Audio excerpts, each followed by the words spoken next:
जय हिंद। ये कोरोना का जो डेल्टा प्लस वेरिएंट है ये कितना घातक है और ये कितनी तेजी से संक्रमित हो रहा है, क्या ये भारत में थर्ड वेव लाएगा और थर्ड वेव में बच्चे किस हद तक प्रभावित होंगे, और वुहान से ये वायरस लीक हुआ था या नहीं लीक हुआ था, इसके बारे में हम समझते हैं। देखिए, दुनिया में कई तरह के वायरस थे। जो स्टार्टिंग था कोरोना का वुहान से, अब ऐसे समझिए उसके बाद जो पहला बार इसमें बदलाव देखा गया, म्यूटेशन देखा गया, वो ब्रिटेन में देखा गया था, जिसे अभी के वक्त में हम लोग अल्फा वेरिएंट कहते हैं।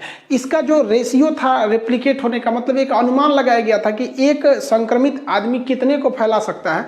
तो देखिए, जो पहला जहां से चाइना से शुरुआत हुआ था तो वो वुहान से शुरुआत हुआ था। तो वुहान में ये जो रेशियो था वो 2.5 था, यानी अगर एक आदमी संक्रमित है तो वो औसतन 2.5 लोगों को पहुंचा सकता है कोरोना, एक एवरेज निकाला गया था। जबकि ये जो अल्फा वेरिएंट है ये 4 लोगों तक को फैला सकता था, मतलब वहाँ 2.5 लोग, यहाँ 4 लोग। और जो भारत से म्यूटेट होकर बना था, इंडिया में ही उसको देखा गया था, महाराष्ट्र में, तो वो डेल्टा वेरिएंट जो है वो 8 आदमी को मतलब फैलाने में वो सक्षम है। तो इसलिए देख सकते हैं कि जो चाइना में फैला था वो 1 से 2.5 लोगों में पहुंच रहा था, ये 1 से 8 लोगों में पहुंच रहा है, 3 गुना से ज़्यादा तेजी से फैल रहा है यहाँ पे। तो इसलिए ये ज़्यादा कंसर्न बना हुआ है। अब वेरिएंट होते हैं, हमेशा बदलाव आते रहते हैं। सारे बदलाव खतरनाक नहीं होते, लेकिन कुछ बदलाव खतरनाक होते हैं। जैसे देखिए, कोरोना में बदलाव समझिए, जैसे कोरोना के भी कई शक्ल होते हैं, उसी तरह आप देखिए ये सारा का सारा तो गुलाब ही है, लेकिन इस गुलाब में अलग अलग वेरिएंट है। सफ़ेद गुलाबी है। अब इस गुलाब में भी कुछ वेरिएंट ऑफ कंसर्न हो सकते हैं, कुछ खतरनाक गुलाब होंगे। जैसे किसी को सफ़ेद गुलाब दे सकते हैं तो बच जाएंगे, ये वाला देंगे तो भी बच सकते हैं। लेकिन अगर ललका गुलाब दे देंगे तो तुरंत समझ जाएगा, अगर सिग्नल उधर से ग्रीन नहीं है, हाई ललका गुलाब दे दीजिए तो फिर थुरा सकते हैं, 1-2 तमाचा पड़ जाएगा। तो उसी तरह से कोरोना में कई वेरिएंट है, उसमें से ललका गुलाब जिस तरह एकदम डायरेक्ट हिट करता है, उसी तरह जो डेल्टा वेरिएंट है कोरोना का वो डायरेक्ट हिट करता है, अब बहुत तेजी से जान ले लेता है, और ओकरों से खतरनाक है डेल्टा प्लस वेरिएंट। तो इस तरह से जैसे हर फूल में, हर फल में, इवन जानवरों में भी अलग अलग वेरिएंट पाई जाती हैं, नस्लें पाई जाती है। उसी तरह जैसे हम लोग, जैसे ये गुलाब जो है ये CBSE बोर्ड वाला है, एकदम सुंदर है, और जो हम लोग घर में गमला में बोलते हैं हिंदी मीडियम वाला गुलाब, इसे जरा जवान होने के बाद इससे हो जाता है, जरा चौपट हो जाता है। तो अलग ये भी वेरिएंट है। अभी जो डेल्टा वेरिएंट में भी एक और चेंजिंग हुआ है, जिससे कि वो डेल्टा प्लस बन गया है। ये बहुत ही खतरनाक है। WHO ने इसे वेरिएंट ऑफ कंसर्न, इसको एकदम चेतावनी दिया है कि इस पर बहुत जल्दी एक्शन लेना जरूरी है। इस डेल्टा प्लस वेरिएंट से लगभग 10 देश अभी वर्तमान में, इससे ज़्यादा देश भी संक्रमित हो चुके हैं। इसमें सबसे ज़्यादा देखने को मिल रहा है ब्रिटेन में। हालांकि ब्रिटेन में ज़्यादातर लोगों को वैक्सीनेशन दी जा चुकी है, ब्रिटेन अपने 60% लोगों को वैक्सीन लगा चुका है, लेकिन ब्रिटेन में ये तेजी से फैल रहा है। रूस और इंडोनेशिया ये डेल्टा प्लस वेरिएंट से अभी बहुत तेजी से संक्रमित हो रहे हैं। इसमें इजराइल जो है, यहाँ पर भी डेल्टा जो प्लस वेरिएंट है वो पहुंच गया है, बट इजराइल इतना तेजी से एक्शन लिया कि वहाँ एक दिन में 150 केस देखे गए, तो उसने कह दिया कि पूरा मतलब हर जगह मास्क लगाना होगा, और इजराइल पहला देश बन गया है जिसने कह दिया कि आपको घर के अंदर भी मास्क लगाना पड़ेगा। सोचिए, 200 केस होने पर उसने इतना कर दिया। ये अलग बात है कि उसकी जनसंख्या लगभग 1 करोड़ हाई है, लेकिन फिर भी इतना तेज स्टिक लिया है ताकि वो कंट्रोल कर लेगा। लेकिन भारत में देखेंगे तो भारत में लगभग 12 राज्यों में डेल्टा प्लस वेरिएंट देखे गए हैं। ये महाराष्ट्र से शुरू हुआ था। हालांकि डेल्टा प्लस वेरिएंट की पहली मौत मध्य प्रदेश में देखी गई है। अब इसके बावजूद भारत में इतने बेतहाशा छुट्टा सांड की तरह लोग घूम रहे हैं, और इन लोग को समझ में नहीं आ रहा है। देखिए, कोरोना फैलने से उतना खतरा नहीं है जितना कि उसका रूप बदलने से। जितना कोरोना फैलेगा, जैसे मान के चलिए 1000 लोगों को कोरोना हुआ ना, तो उसके बाद अगला को नई वेराइटी का कोरोना होगा। तो भारत में तो लाखों लोगों को कोरोना हो रहा है, तो क्या पता एक नया वेराइटी उत्पन्न हो जाए। तो कोरोना को जड़ से खत्म करना जरूरी है, तभी हम थर्ड वेव से बच पाएंगे। हालांकि अगर आप देखते हैं तो थर्ड वेव तक अगर हम लोग 60% जनसंख्या को अगर हम लोग वैक्सीनेट कर देते हैं तो हम थर्ड वेव से इजीली बच सकते हैं। अब ये वैक्सीनेशन बहुत जरूरी काम करता है। अमेरिका में एक स्टडी में वहाँ पता चला है कि वैक्सीन में क्या हुआ। अमेरिका में मई के महीने में एक डाटा रिकॉर्ड दिया गया जिसमें 18,000 लोगों की मौत हुई थी। भारत में तो एक दिन में 6,000 लोगों की भी मौत हुई है, 4-4 हज़ार मौत हो रही थी एक बीच में तो लगातार। तो उस हिसाब से 4,000 के हिसाब से देखेंगे तो 4-5 दिन में ये तो आपका 18,000 पहुंच जाएगा यहाँ पे। तो मई के महीने में अमेरिका में जो 18,000 मौत पर स्टडी किया गया तो उसमें देखा गया जिनकी मौत हुई है उन्होंने एक भी डोज वैक्सीन की नहीं ली थी। हाँ, लेकिन उसमें 150 लोग ऐसे थे जो वैक्सीन लेने के बाद भी डेथ हो गए। तो सॉरी 18,000 में से महज 150 लोग, और वो भी जिनकी एज ज़्यादा थी, उन्हें और अन्य कोई और बीमारियां थी। तो इस पे अमेरिका ने थोड़ा और गहन स्टडी किया। उसने कहा कि पता करो कितने लोगों को वैक्सीन वैक्सीन दिया गया जो दोबारा मतलब हुए उनको कोरोना हुआ। तो अमेरिका में तो करोड़ों लोगों को वैक्सीन दिया जा चुका है, लेकिन 8.5 लाख ऐसे लोग सामने आए जो वैक्सीन की एक डोज लिए थे फिर भी उन्हें कोरोना हो गया। तो करोड़ों लोगों को वैक्सीन लेने के बाद 8.5 लाख लोगों को कोरोना हुआ, लेकिन ताज्जुब की बात यह है कि उन 8.5 लाख लोगों ने केवल वैक्सीन की एक डोज ली हुई थी और उसमें से केवल 150 लोग मरे। तो सोचिए वैक्सीन कितना कारगर है। इसलिए थर्ड वेव से पहले वैक्सीनेशन को तेज करना है और भारत में वैक्सीनेशन जुलाई के महीने से बहुत तेज हो जाएगी। रीजन क्या है कि जो कोवैक्सीन है इसका प्रोडक्शन भी अब तेज हो जाएगा और जो रूस से स्पुतनिक आई है उसे 6 कंपनियां मिलकर बना रही हैं। अब इसको मई के महीने में अप्रूवल मिला था। अब तुरंत तो ये बन नहीं जाएगा, पापड़ थोड़ी छान रहे हैं कि तुरंत तेल गर्म किए निकल गया। 2 महीने एटलीस्ट चाहिए, तो मई जून इसको टाइम मिला। अब ये जुलाई के फर्स्ट सेकेंड वीक से ये प्रोडक्शन बहुत तेज कर देंगे, तो वैक्सीनेशन बहुत तेज हो जाएगा और तब हम थर्ड वेव को रोक सकते हैं। और थर्ड वेव आएगा अगर, तो जिस तरह से डेल्टा वेरिएंट है या डेल्टा प्लस वेरिएंट है, इससे हम लोग लड़ सकते हैं। लेकिन अगर कोरोना को खत्म नहीं किए, क्या पता कि बनते बनते बनते बनते कोई और नया वेरिएंट आ जाए वहां पर। तो अब नया के प्रति हम लोग की इम्यूनिटी है या नहीं है, इससे कोई अभी कंफर्म नहीं है। और भारत सरकार जो है वो बच्चों के लिए वैक्सीन का ट्रायल कर रही है। उधर अमेरिका फाइजर वैक्सीन को कर रहा है और भारत जो है वो भारत बायोटेक द्वारा बनाई गई कोवैक्सीन को कर रहा है। इसमें आपको एक ताज्जुब वाला डाटा हम आपको बताते हैं। हम कुछ डॉक्टर से बात कर रहे थे, जिसे एम्स दिल्ली, इंडिया के कई एम्स के डॉक्टर और बहुत जो लोग इस ट्रायल में शामिल होते हैं, जो इसको कंडक्ट कराते हैं, उन लोगों ने बताया कि जो बच्चों को इन लोगों ने सेलेक्ट किया था कि इनमें वैक्सीन का ट्रायल किया जाए बच्चों के लिए, तो ताज्जुब ये हुआ कि उनमें से इन लोग के पास 60% बच्चों को वापस लौटाना पड़ा। मतलब बहुत ज़्यादा बच्चों को इन लोगों ने लिया नहीं था, मतलब लगभग 100 बच्चों को लिए थे। 100 में से 60 बच्चों को इन्होंने वापस लौटा दिया। क्यों, समझिए। उन्होंने बच्चों के गार्जियन से पूछा कि इसको कोरोना तो नहीं हुआ था, कोई लक्षण तो नहीं थे, तो गार्जियन ने कहा कोई लक्षण नहीं थे, ठीक है। लेकिन जिसके ऊपर कोरोना वैक्सीन का ट्रायल किया जाता है उसकी ब्लड की पहले बेहतरीन ढंग से जाँच की जाती है कि कहीं ये पहले से तो कोरोना से इन्फेक्टेड नहीं है। तो देखा गया कि उनमें से ज़्यादातर बच्चों में कोरोना से लड़ने वाली एंटीबॉडी ऑलरेडी है, जो इस बात की ओर संकेत करती है कि बच्चे हर्ड इम्यूनिटी की ओर हो चुके हैं, या फिर जो बच्चे जो हैं वो ऑलरेडी इन्फेक्ट हो चुके हैं, उनमें कोई खतरा ही नहीं है। और वैसे भी देखा गया कि बच्चों को हो रहा है, खत्म भी हो रहा है। तो एक जो ये था कि नहीं बच्चों को बहुत ज़्यादा इन्फेक्ट होगा, वो धीरे धीरे आपको ऐसे ही डाटा से पता चल रहा है कि जो लड़कों को लाया जा रहा है उनको कोई लक्षण नहीं है, देखा जा रहा है तो इसमें एंटीबॉडी बना हुआ है, मतलब वो जीत चुका है कोरोना से ऑलरेडी।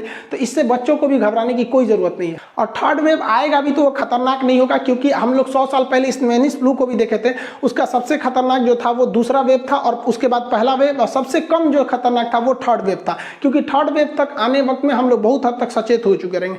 लेकिन ये जो कोरोना फैलाने वाला शी जिनपिंग है, फादर ऑफ कोरोना, इसको हम क्या बोले, गरियाने का मन करता है। जिसने पूरी दुनिया को कोरोना दिया, वुहान लैब, ये चोट्टा कहता है कि वुहान लैब को नोबेल प्राइज देना चाहिए कि इसने बहुत लोगों की जान बचाई है।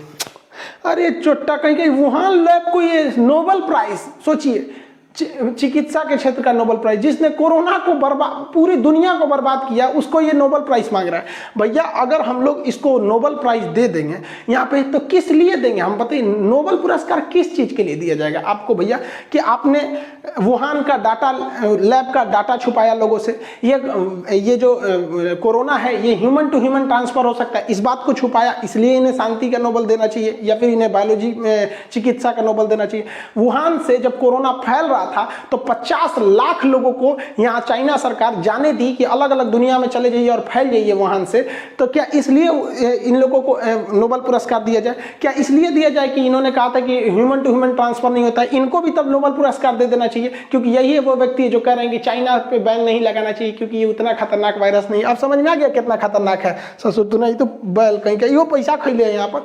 देखिए अगर हम लोग वुहान लैब को दे सकते हैं कोरोना को रोकने के लिए नोबेल प्राइज, उस हिसाब से तो पाकिस्तान भी कहेगा कि आतंकवाद को सप्लाई करने के लिए हमें भी नोबेल दीजिए, क्योंकि चाइना को अगर आप सप्लाई के लिए देते हैं कोरोना का नोबेल तो इन्हें दीजिए यहाँ पर नोबेल। हालांकि देखिए इनका भी संगत का असर पड़ गया है।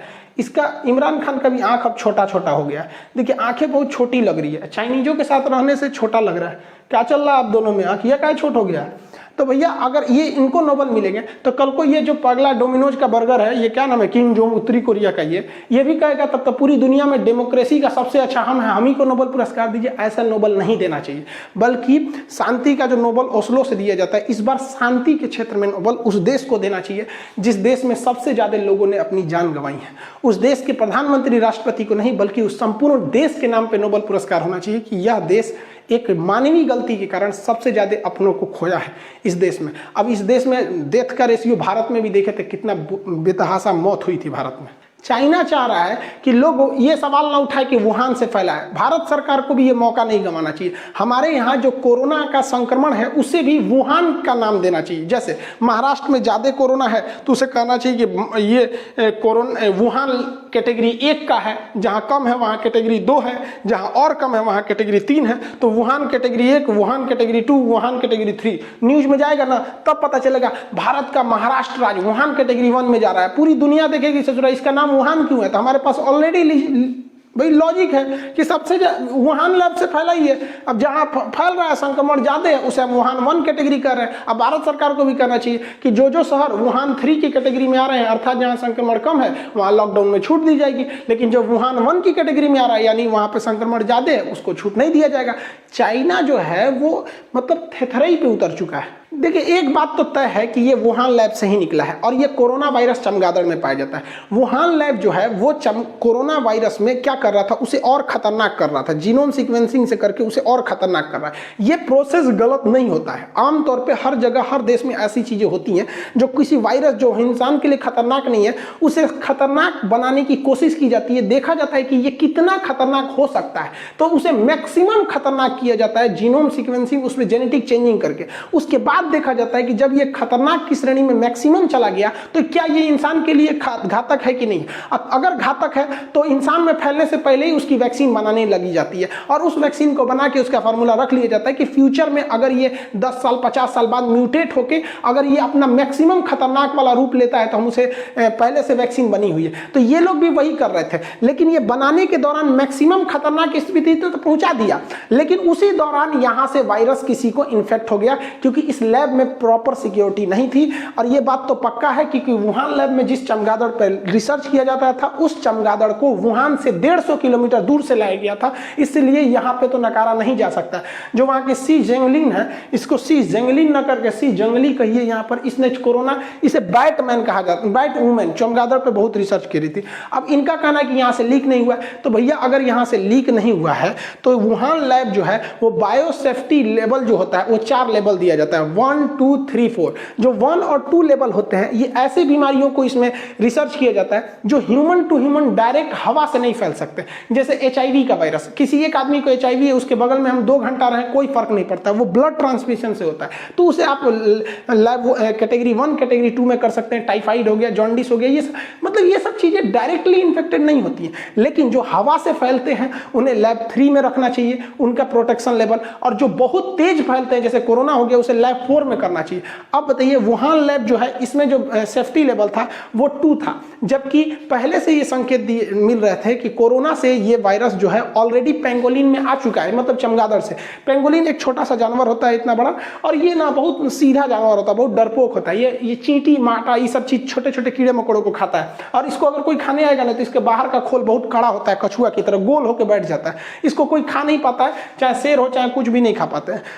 पेंगोलिन जो होता है इसका जो जीभ होता है वो जीभ बहुत लंबा होता है, जिससे कि ये चींटी वगैरह को आराम से खा लेता है। ये अपना अगला पैर उठा के चलता है और अगर इसको खतरा होगा तो सिकोड़ के खुद को बैठ जाता है। और इसके ऊपरी कवर हार्ड होने की वजह से शेर वगैरह इसको नहीं खा पाते, कितना भी कोशिश कर ले शेर वगैरह 1-2 घंटा में थक के छोड़ के इसको चले जाते हैं लोग, लेकिन इसको भी वो सब खा जाते हैं, सब छील के इसके बाहर का जो कवर होता है उसको निकाल के काट के और उबाल देते हैं इसको पानी में, ताकि इसका बाहरी का कवर जो है वो छोड़ दे। गर्म पानी से उबालने से इसका कवर छोड़ देता है और फिर इसको इसका खाल नोच के इसको चारों ओर से निकाल के इसको खा लेते हैं। इससे जनन क्षमता बढ़ती है चाइनीजों की, ऐसा इन लोग का मानना है। और आर्थराइटिस वगैरह के इलाज के लिए भी सबको बहुत ज्यादा वो लोग खाते हैं, लोग चाइना वाले सब इसको। तो ये बात पहले से संकेत मिल चुकी थी कि ये उसमें फैल रहा है, फिर भी वुहान के सी फूड मार्केट में इन दोनों के मांस मिल रहे थे, चाहे वो चमगादड़ हो चाहे वुहान हो, उसको चमगादड़ या फिर पेंगोलिन हो, उसके मांस को दिया जा रहा था। और इसमें जो था, जब ये रिसर्च कर रहा था तो इसमें बायोसेफ्टी लेवल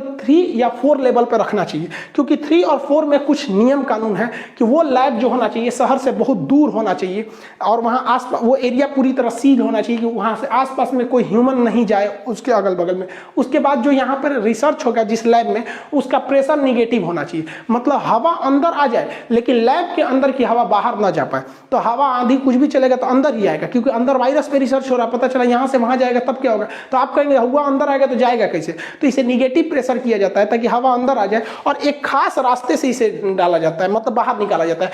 आने के लिए कई रास्ते, लेकिन बाहर निकलने के लिए एक ही रास्ता होता है, और जो रास्ता निकलने के लिए दिया जाता है उस रास्ते पर इस तरह से खुला नहीं छोड़ सकते हैं उसको, उस रास्ते पर भी आपको क्या करना पड़ता है, फिल्टर लगाना पड़ता है।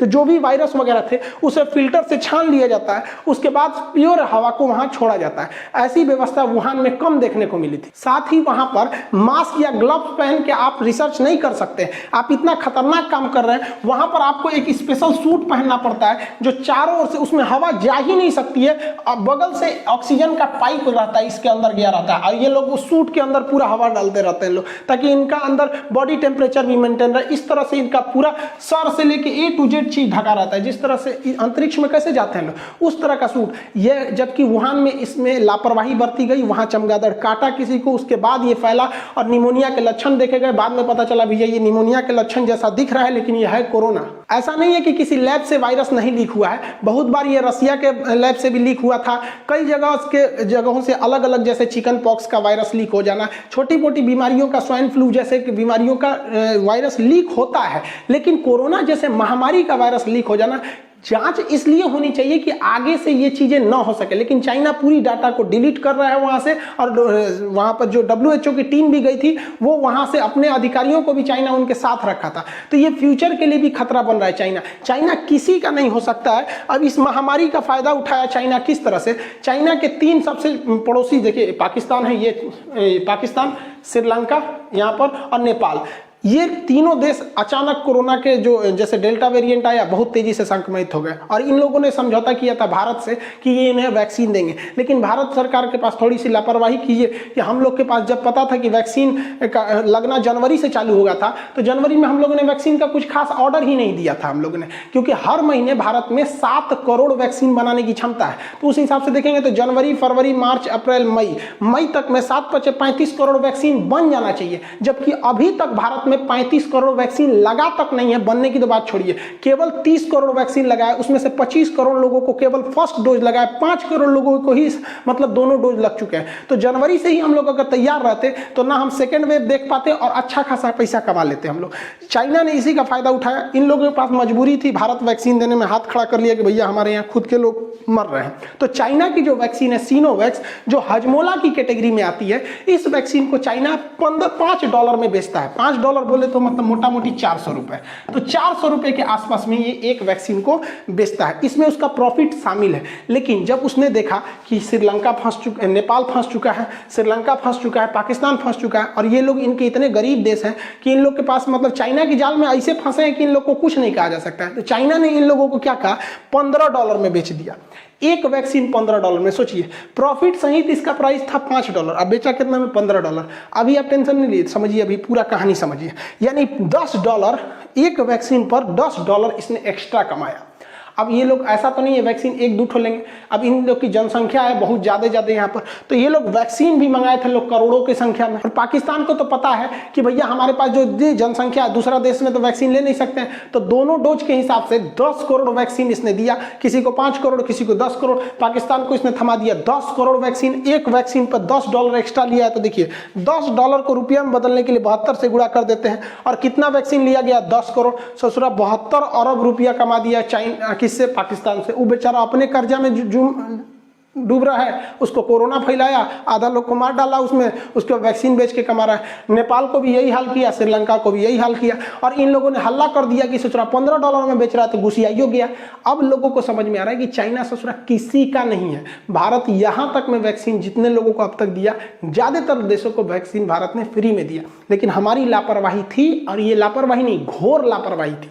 जब हमारा फर्स्ट फेज का डाटा आ चुका था, सेकेंड फेज का डाटा अच्छा था, थर्ड फेज के डाटा में भी साइंटिस्टों ने कह दिया था कि नहीं सक्सेस होगा, तो हम लोगों को नवंबर से ही वैक्सीन को बना के रेडी रखना चाहिए। अगर मान के चलते हैं कि वैक्सीन काम नहीं करती तो खूब से खूब 10-20 करोड़ की वैक्सीन खराब हो जाती है। वहाँ पे भारत सरकार अरबों खरबों की इकोनॉमी है, उसमें 10 करोड़, हम लोग सोच रहे 400 करोड़ रुपए दान दे देते हैं लोग, दूसरे देश में भूकंप वगैरह आता है, लेकिन वैक्सीन पे हम लोगों ने रिस्क नहीं लिया, जो बहुत भारी हम लोग को कीमत चुकानी पड़ी। मई के महीने में देखे किस तरह कोरोना ने तांडव मचाया, लेकिन हाँ जुलाई से वैक्सीनेशन तेज हो जाएगा, और कोरोना से बचने का तो भैया एक ही रास्ता है, वैक्सीन लगवाइए, नहीं तो ऊपर जाइए। आई होप समझ गए होंगे आप लोग। मिलेंगे नेक्स्ट क्लास में। जय हिंद।